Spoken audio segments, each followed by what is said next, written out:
pain that they're going to have in the transition phase, right? For the amount of like dishevelment that will be happening in the body. If we do it so early, right? Like, what are we, when we're preparing them for sometimes hopefully a traumatic time, right? If you go from having no contractions, and we'll talk about this, to having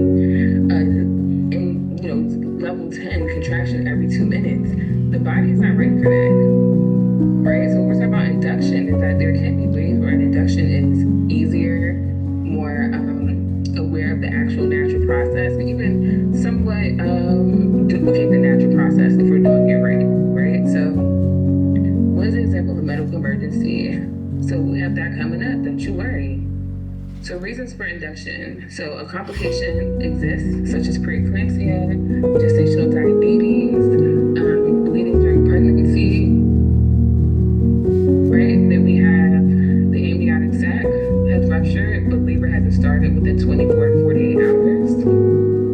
And a lot of times with that, again, if they're working with a midwife who is out of the hospital, as long as there's no signs of infection, right, the midwife will generally be like, it's okay, right? If there's signs of infection, then we gotta do something.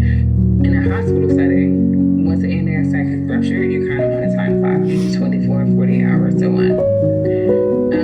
Then baby is in danger due to not getting enough nutrients and or oxygen. The pregnancy is beyond 42 weeks with the risk of baby not getting adequate nutrition from the placenta.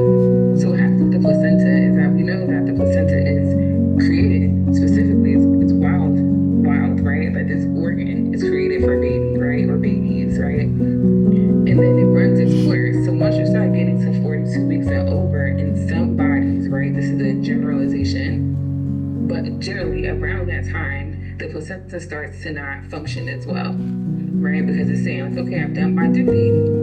I'm ready to go now, get this baby out.